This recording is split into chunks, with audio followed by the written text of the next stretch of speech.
You're listening to a podcast by Way Collective, a contemplative community for love and liberation in Santa Barbara, California. This recording was the conversation starter at our dinner and dialogue gathering on April 1st, 2026. Thanks for tuning in.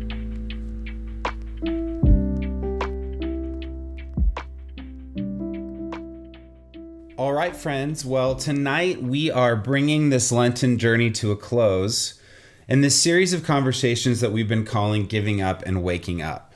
Over these past weeks, we've been circling around something that at first sounds fairly simple, but has turned out to be much deeper than that. That when we begin to let go of certain things, habits, patterns, identities, ways of holding ourselves in the world, we don't actually lose our life, but we begin to find it.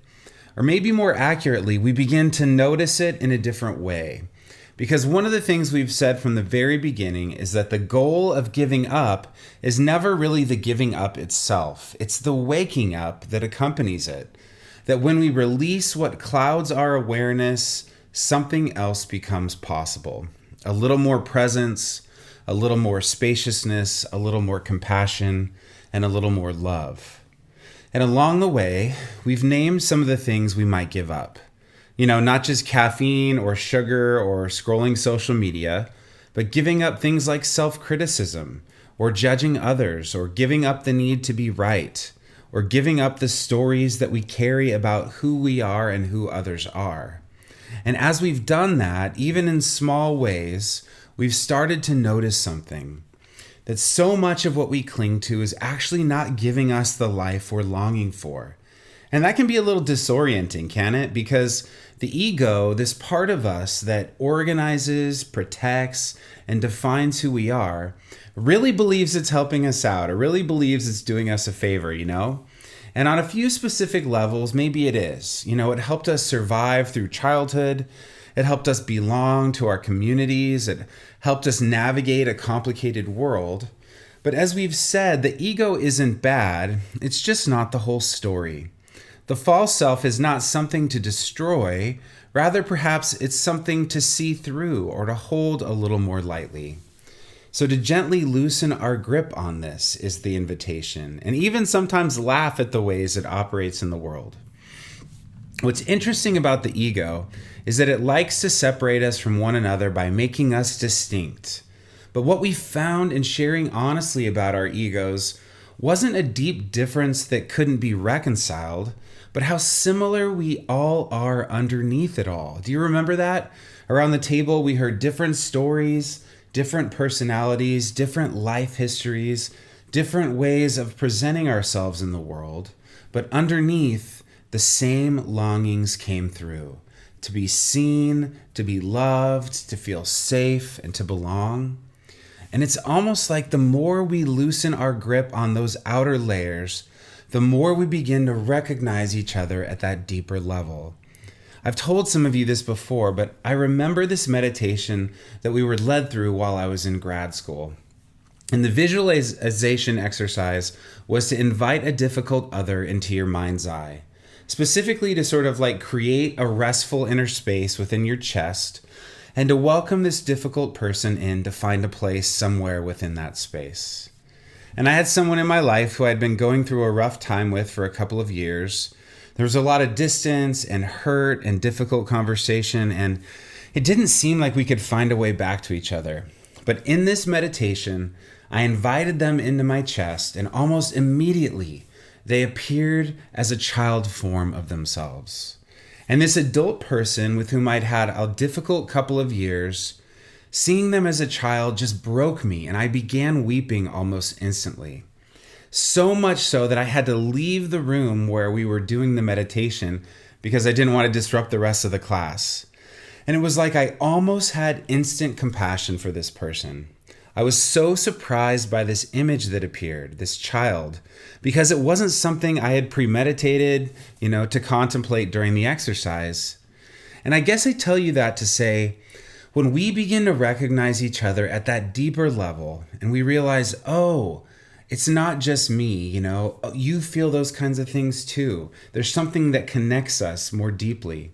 something begins to soften in us. Something begins to connect with another. And maybe this is one of the quiet invitations of this whole journey we've been on, that what feels like letting go is actually clearing some room within us for more connection. Like we said last week, that what feels like unraveling is actually an unveiling of a deeper belonging that was there all along. And so tonight, as we come to the end of Lent, I find myself wondering, what if this isn't actually the end of anything at all, but what if this is actually a beginning? Because Lent traditionally is this season of 40 days where Christians commit to some kind of practice of letting go. But what if the deeper invitation isn't just to practice this for a season, but to begin to live this way over a lifetime? What if the encouragement from these weeks together is simply this: to keep experimenting, to keep noticing, to keep letting go long after Easter comes? Because the truth is, we don't have to wait for the next Lent to continue to give something up, right? We can choose it in small ways every single day. We can give up being harsh to ourselves and instead meet ourselves with a little more kindness. We can give up judging someone else and instead become curious about their story. We can give up demonizing others and instead look for the shared humanity, that inner child underneath all our differences. We can give up the need to be better than others and instead move toward one another as equals. We can give up the constant inner narration that says, am I enough? Do I measure up? How am I being perceived? And instead rest, just for a moment, in the quiet sense that we are already held, already belonging, and already enough. And when we begin to live this way, something starts to change. Not all at once, and not necessarily even dramatically, but slowly and gently we can begin to walk through the world with a little more openness and a little less defensiveness, a little more availability to what's actually here. And perhaps most importantly, we become the kinds of people who notice the connections amidst our differences.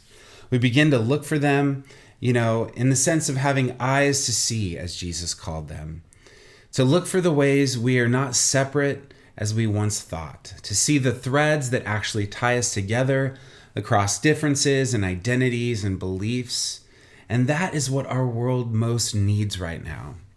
Because when the ego is running the show, it organizes our lives around separation, and us and them, and in and out, and right and wrong. But when that grip loosens, we begin to see our shared longings and vulnerabilities and humanity. And to me, this is where the true love of neighbor becomes possible. And this Holy Week, it's not lost on me that this is what we see in the Passion of Jesus, who isn't some distant theological figure, but a human being who seemed to live from this place. Someone who, in the stories we've inherited, moved through the world with a kind of open-handed presence, not clenching his fists and barreling down, but touching the lives of those around him with healing presence, especially those on the margins, those who were excluded or those who were hurting. And what's striking is not just what he did, but how he seemed to be. There's a kind of freedom in the stories about him, isn't there? A lack of defensiveness and a willingness to cross boundaries, to sit with people that others avoided, and to love without constantly calculating. And maybe we could say it this way: he had, in some deep sense, let go. Perhaps we see it most aptly again and again in those stories surrounding the final week of his life.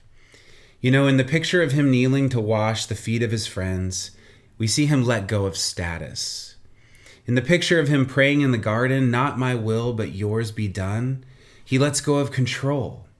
When he's telling Peter to put the sword away, instead of raging in violence, he lets go of violence. Instead of remaining silent, or as he remains silent before accusation in the trial, he lets go of his reputation. And he returns with peace in the resurrection picture. And in that, he lets go of resentment. So maybe that's what giving up and waking up looks like. letting go of status, control, violence, reputation, and resentment. And maybe what we're seeing in these vignettes about him isn't something entirely different from us, but something deeply human that we're capable of too. A life that loosens its grip and in doing so becomes more radically available to love, available to presence, available to the moment right in front of us, no matter what it holds. And then perhaps that line that echoes through the tradition that those who lose their lives will find them begins to make a different kind of sense. Because it's not about self-erasure, it's about releasing the smaller defended version of ourselves so that something larger can live through us. And I think this connects to something that has been floating around culturally right now, what some people call the let them theory. Have you all heard of that before?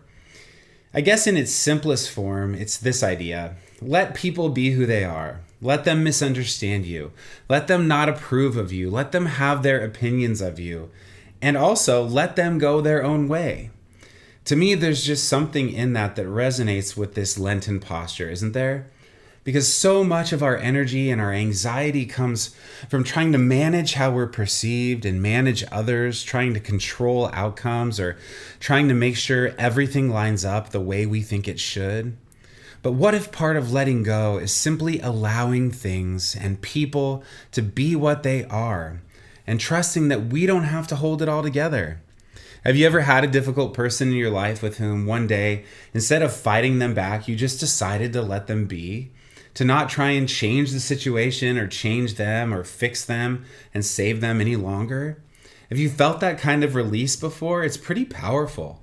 It's that kind that comes when we recognize that we don't have to control every narrative, that we don't have to defend every part of ourselves, and that we can actually live with open hands. So as we move out of this Lenten season, the invitation to keep experimenting with this remains, to keep asking gently, what might I let go of here? What am I holding that I don't need to hold so tightly? Where is there an opportunity to soften or to open or to release? And what might become possible if I did? Because every time we give something up that no longer serves us, we make a little more room. And every time we make a little more room, we wake up and find ourselves just a little more connected and a little more present, just a little more rooted in love. And friends, in some sense, I think that's the goal of the spiritual path, isn't it?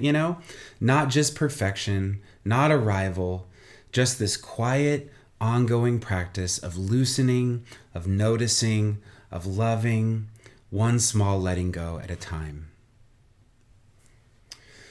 All right, well, I've got 3 contemplative questions for conversation around the tables. So the first question here is the self question. Of the movements we named in Jesus' final week, letting go of status, control, violence, reputation, or resentment, which one feels most like an invitation to let go for you right now?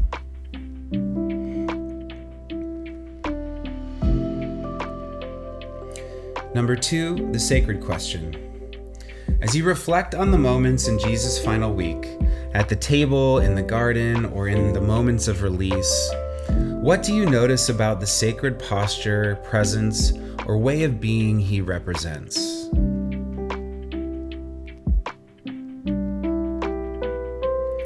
And lastly, the society question. Where in your everyday life, family, work, friendships, or even in the broader world, do you see opportunities to embody that same open-handed presence? And what might it look like to practice that concretely, even after Lent?